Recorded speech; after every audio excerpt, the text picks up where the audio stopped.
Students, आज का topic है हमारा फोटो इलेक्ट्रिक इफेक्ट। तो फोटो इलेक्ट्रिक इफेक्ट को हम डिफाइन किस तरीके से करते हैं?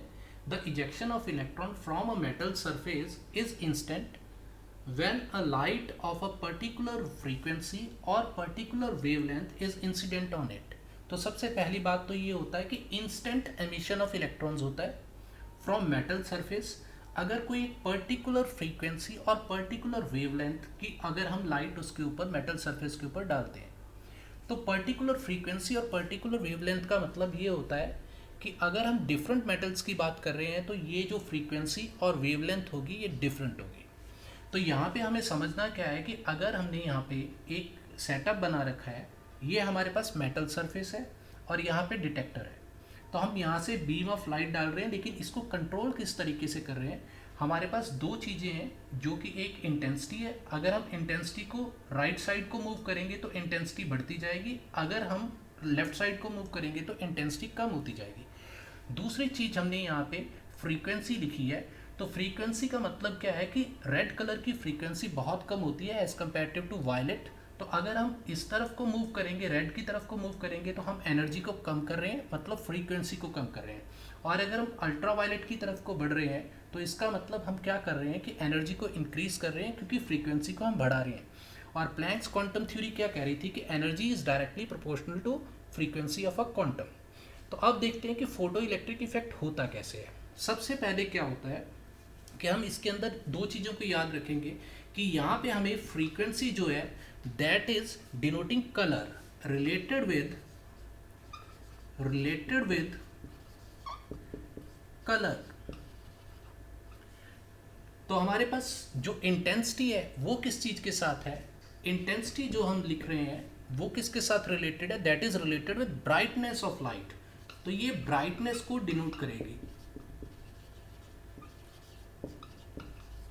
तो ये एम्पलीट्यूड के ऊपर डिपेंड करती है। तो अब हम देखते हैं कि हमारे पास जो सेटअप है उसके अंदर अगर हम चेंज करते हैं तो किस तरीके का हमें फोटो इलेक्ट्रिक इफेक्ट देखने को मिलता है। तो फोटो इलेक्ट्रिक इफेक्ट के लिए सबसे पहला इंपॉर्टेंट पॉइंट ये होता है कि अगर हम इधर को मूव कर रहे हैं, रेड से ऑरेंज, येलो, ग्रीन, तो डिफरेंट कलर्स जो डिफरेंट मेटल्स होंगे उनके लिए डिफरेंट फ्रीक्वेंसी होगी। तो एक ऐसा पॉइंट आएगा, आप हाइपोथेटिकली कोई भी एक पॉइंट मान लो कि हम वायलेट और इंडिगो के बीच में थे, तो हमारे पास इतनी एनर्जी ऑफ लाइट थी, मतलब कि फ्रीक्वेंसी ऑफ लाइट थी, कि हमारा यहाँ से इलेक्ट्रॉन जो थे वो एमिट होने शुरू हो गए। तो एमिट होने शुरू हो गए। तो अब हम जिस पॉइंट पे आके, जिस फ्रीक्वेंसी के ऊपर आके हमारा जो मेटल का सरफेस था उसने इजेक्शन ऑफ इलेक्ट्रॉन्स किया, हम उसको क्या कहते हैं? That is known as threshold frequency. That is known as threshold frequency. तो हमारे पास क्या होता है कि थ्रेशहोल्ड फ्रीक्वेंसी को हम न्यू नॉट से डिनोट कर देंगे।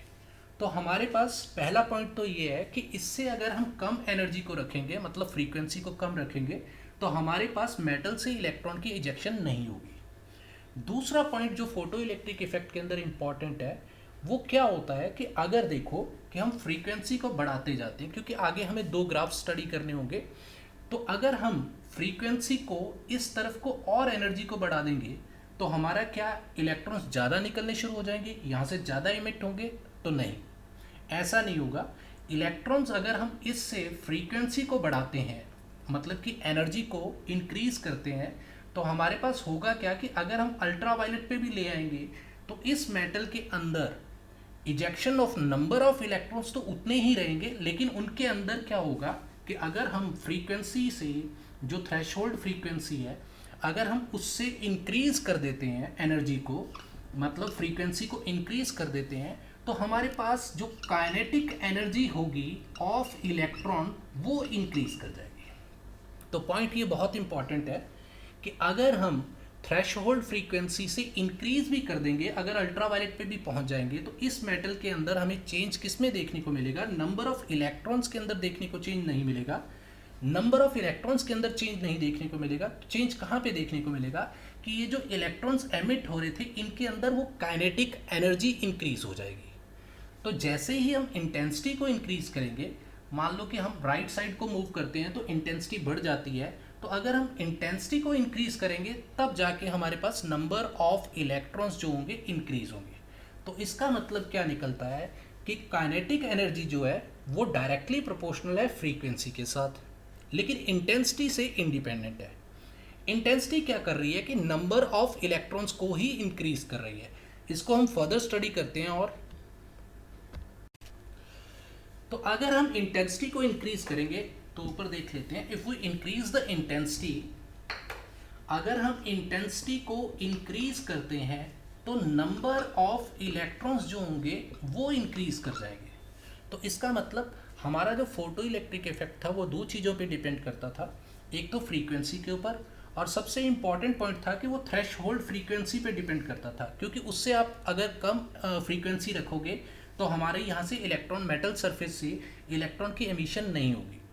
तो अगर हम उससे ज़्यादा एनर्जी दे देंगे तो इसका मतलब ये नहीं होगा कि यहाँ से इलेक्ट्रॉन ज़्यादा रिलीज होने शुरू हो जाएंगे, लेकिन इसका असर क्या पड़ेगा इस एक्सपेरिमेंट के ऊपर कि अगर हम फ्रीक्वेंसी को इंक्रीज करते हैं थ्रेशोल्ड से ज़्यादा तो उन इलेक्ट्रॉन्स की काइनेटिक एनर्जी इंक्रीज होगी, सिर्फ नंबर ऑफ इलेक्ट्रॉन्स नहीं इंक्रीज होंगे।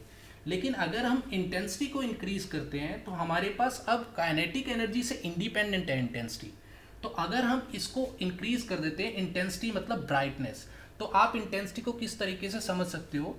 फॉर एग्जाम्पल अगर आप अपने टीवी के अंदर कलर्स को चेंज कर रहे हो तो इसका मतलब आप क्या कर रहे हो कि रेड से अगर ऑरेंज कलर कर रहे हो, येलो कर रहे हो, तो इसका मतलब आप फ्रीक्वेंसी के अंदर चेंज कर रहे हो। लेकिन अगर आप एक ही कलर के ऊपर, मान लो कि आप ब्लू कलर के ऊपर रुक गए, उस कलर के ऊपर अगर आप ब्राइटनेस को इंक्रीज कर रहे हो तो तब आपको पता चलेगा कि इंटेंसिटी आप इंक्रीज कर रहे हो। तो इंटेंसिटी यहाँ पे नंबर ऑफ इलेक्ट्रॉन्स को इंक्रीज करती है, और जो फ्रीक्वेंसी होती है वो काइनेटिक एनर्जी ऑफ इलेक्ट्रॉन्स को इंक्रीज करती है। तो अगर हम ऑब्जर्वेशंस देख लें कि इस एक्सपेरिमेंट के अंदर हमें ऑब्जर्वेशन क्या देखने को मिली, अगर हम फ्रीक्वेंसी को इंक्रीज करेंगे तो हमारे पास क्या होगा, काइनेटिक एनर्जी जो होगी वो इंक्रीज हो जाएगी ऑफ फोटो इलेक्ट्रॉन।